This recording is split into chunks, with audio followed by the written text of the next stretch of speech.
ఇవాళ గత పార్టీ ఏదైతే ఉందో గొడ్డల పార్టీ అందరికీ తెలిసింది, మీ అందరికీ. ఆ పార్టీ వాళ్ళు వెన్నుపోటు అని చెప్పేసి ఒక కార్యక్రమం చేశారు.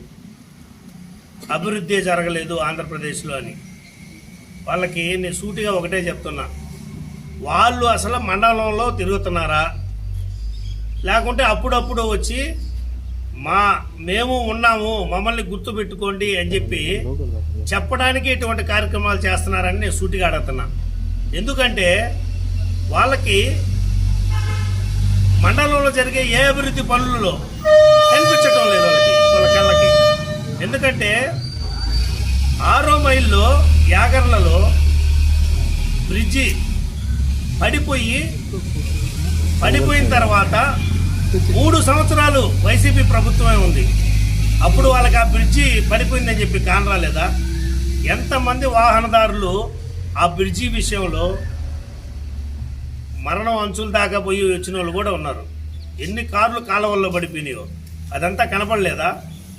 మా ఎమ్మెల్యే గౌరవ కోవూరు ఎమ్మెల్యే గారు వేమిరెడ్డి ప్రశాంత్ రెడ్డి గారు వచ్చిన తర్వాత ఆ టెక్నికల్ ప్రాబ్లమ్స్లో ఉన్న బ్రిడ్జిని మళ్ళా టెండర్ పిలిచి దాన్ని రెడీ చేసేదానికి 3 సార్లు మినిస్టర్లతో కూర్చొని సమావేశమయ్యి టెక్నికల్ ప్రాబ్లమ్స్ అన్నీ సాల్వ్ చేసి ఆ బ్రిడ్జిని శాంక్షన్ చేసి ఇప్పుడు రెండు నెలలు కావస్తుంది. 2 నెలల్లో బ్రిడ్జి కంప్లీట్ స్టేజ్కి వచ్చింది.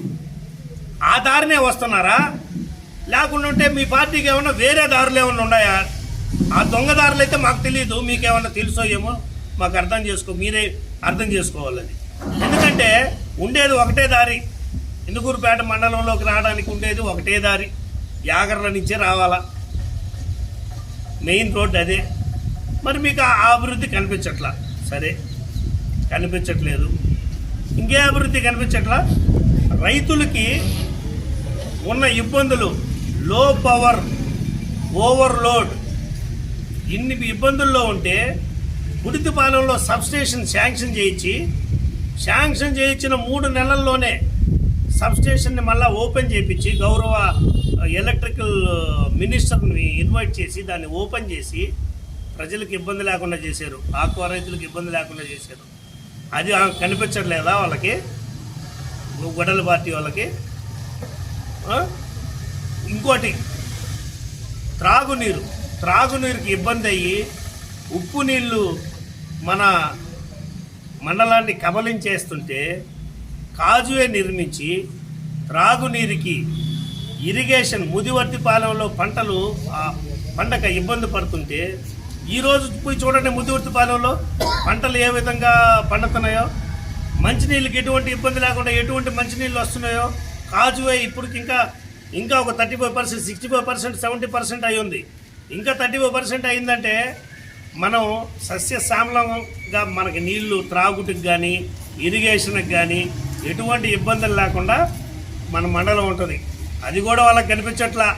ఎక్కడో అప్పుడు గత ప్రభుత్వంలో సర్వేపల్లిలో కూర్చొని ఆడి నుంచి బటన్ నొక్కి స్టార్ట్ చేస్తున్నాం మేమన్నారు. ఇక్కడ వాళ్ళు సంబరాలు చేసుకున్నారు. అంత తప్పితే ఆ రోజు మొదలుపెట్టిన దాఖలానే లేదు కాజువే. ఈరోజు మా ఎమ్మెల్యే గారు వచ్చిన తర్వాత కాజువే ఎలా పరుగులు తీస్తుంది, అభివృద్ధిలో ఎలా రెడీ చేస్తున్నారు, ఎంత తొందరగా అది మన ప్రజలకు అందిస్తారో. ఎక్కడి నుంచో వచ్చి తటాలన మేము కూడా ప్రజల్లో ఉండాలి, మేము కూడా మా పార్టీని కూడా వీళ్ళు కనుమరుమై కాకుండా అప్పుడప్పుడు తలుకుమని చెప్పేసి ప్రజల్లోకి రావాలని మాట్లాడితే ఎవరు ఇక్కడ ఊరుకొనరు. దయచేసి మీరు ఆలోచన చేసుకొని మాట్లాడండి. ఇంకేదన్నా ఇబ్బందులు ఉంటే రాండి, డిబేట్కి రాండి, గౌరవంగా పిలవండి. మీ ఏమన్నా ప్రాబ్లమ్స్ ఉంటే ఈ ప్రాబ్లంలు కూడా చేస్తే మంచిదని చెప్పండి. తప్పకుండా మా గౌరవ ఎమ్మెల్యే వేమిరెడ్డి ప్రశాంత్ రెడ్డి గారు వింటారు, ప్రజలకి అవసరమైన పనులన్నీ చేస్తారు అని చెప్పేసి నేను ఘంటాపథంగా చెప్తున్నా.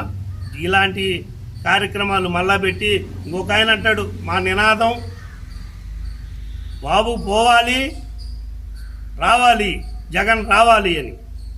బాబు గారు పోయేది లేదు, సైకో జగన్ వచ్చేది లేదు. ఈ నినాదం మా కార్యకర్తలు ఎవరు తీసుకోపోవాల్సిన అవసరంలా. ప్రజల గుండెల్లో ఈ నినాదం వెళ్ళిపోయింది ఆల్రెడీ. మేము చేసే అభివృద్ధి పనులు, మా ప్రభుత్వం చేసే పెన్షన్లు అయితే ఏమి, మేము చెప్పిన సూపర్ 6 పథకాలు అమలు చేసింది అయితే ఏమి, ఆల్రెడీ ప్రజలకి అంతా ప్రజలన్నీ గమనిస్తూ ఉంటారు. మీలాగా ఎక్కడో ఉండి లేకుండా ఊర్లలో లేకుండా ఇక్కడ మండలంలో లేకుండా ఎవరు చూడటంలే. ప్రజలందరూ మనం చేసే అభివృద్ధి పనులు కానీ, మనం చేసే కార్యక్రమాలు కానీ, మనం పెట్టిన పథకాలు కానీ అన్నీ ప్రజలు గమనిస్తున్నారు. ప్రజలంతా అమాయకులు కాదు. దయచేసి మీరు ఇట్లాంటి కార్యక్రమాలు చేసి ఇంకా మీరు దిగజారుడు రాజకీయాలు చేయకుండా ఇప్పటికైనా సరే మీరు ప్రజలకు అవసరమైన సలహాలు ఏదన్నా అంటే ఇవ్వండి. తప్పకుండా మా ఎమ్మెల్యే గారు, మా తెలుగుదేశం పార్టీ ప్రజలకు ఉపయోగకరమైన పనులు చేసేదానికి ఎప్పుడు ముందుంటుందని చెప్పేసి నేను కోరుకుంటూ మరొక్కసారి చెప్తున్నా, బాబు పోవాలి, జగన్ రావాలి అనే నినాదాలు ఇంకెప్పుడు దయచేసి చేయకండి.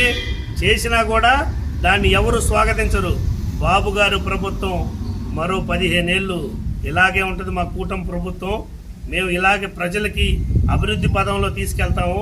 దాంట్లో ఎటువంటి సందేహం లేదని నేను ఘంటాపదంగా చెప్తూ అందరి దగ్గర సెలవు తీసుకుంటున్నా. ఇక్కడికి పోయి చూసుకోవాల్సిందిగా నేను కోరుతున్నా. ఇంకా దేవాలయాల అభివృద్ధి మీకు కనిపించట్లా.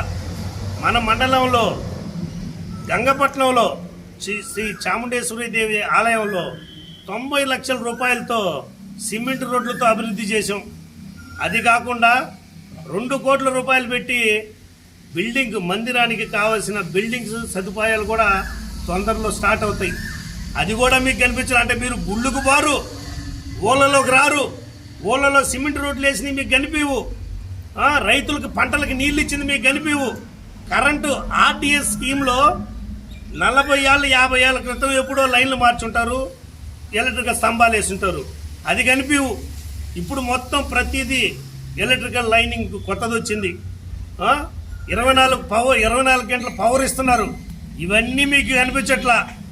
అయ్యా, ఎవరైతే ఉదయాన వెన్నుపోటు అని మాట్లాడారో వాళ్ళు తెలుసుకోవాలా. వెన్నుపోటు చేసిన వాళ్ళు ఎవరు?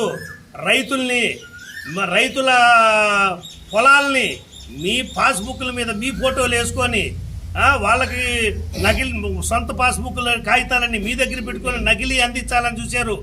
అది కాదా వెన్నుపోటు రైతులకి?